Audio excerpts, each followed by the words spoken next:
self-control. The very word conjures images of restraint, of holding back desires, of standing strong in the face of temptation. Yet, in the philosophy of Stoicism, self-control is not about repression or denial, but rather about liberation. It is the path to true freedom, not from external circumstances, but from the tyranny of our own impulses, emotions, and automatic reactions. Through the lens of the Stoics, self-control emerges as a profound and transformative power, opening the door to a life of peace, clarity, and inner strength. To understand the Stoic way to freedom, we must first recognize a fundamental truth. We are not always the masters of our own minds. Our thoughts, emotions, and desires often pull us in directions we do not consciously choose. The Stoics saw this clearly. They observed how anger could seize a person or how desire could lead one astray. They saw how fear could paralyze, how envy could poison relationships. The Stoics taught that to be free, we must learn to govern ourselves, to be ruled not by fleeting feelings, but by reasoned judgment and clear purpose. Central to Stoic philosophy is the distinction between what is within our control and what is not. Epictetus, a former slave-turned-philosopher, put it simply, some things are up to us and some things are not. Our opinions, impulses, desires, and aversions, these are within our control. The weather, the actions of others, the roll of the dice, these are not. By focusing our attention and effort on what we can control and accepting what we cannot, we free ourselves from the frustration and disappointment that come from trying to bend the world to our will.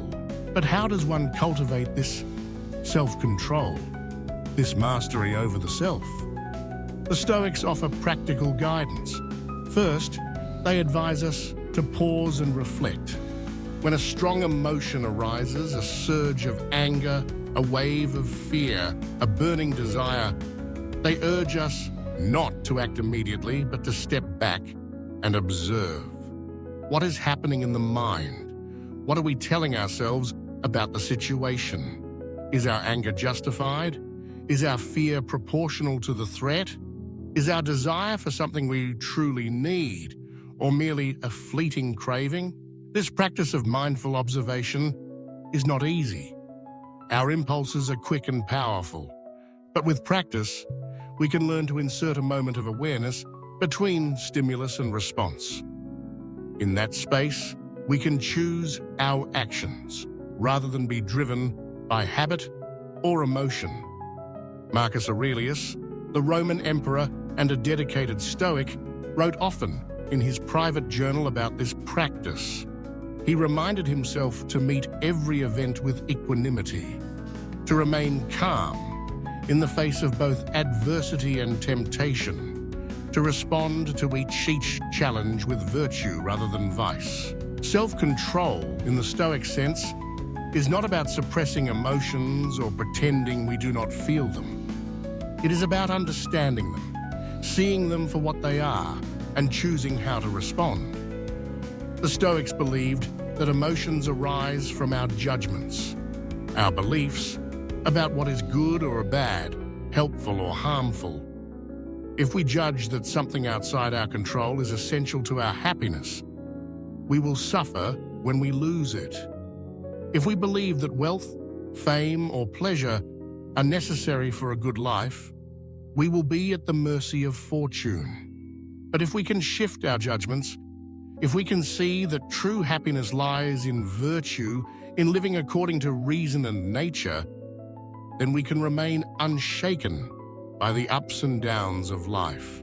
This is the Stoic way to freedom.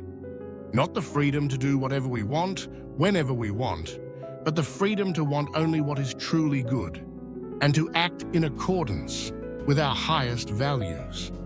When we master ourselves, we become unbreakable, like a rock that stands unmoved by the waves.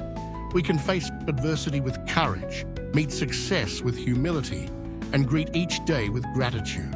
Cultivating self-control is a lifelong practice. The Stoics did not claim to be perfect.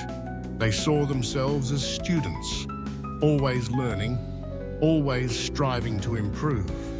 They used daily exercises to strengthen their willpower and resilience. They practiced negative visualization, imagining the loss of what they held dear, so as to appreciate it more and be less attached.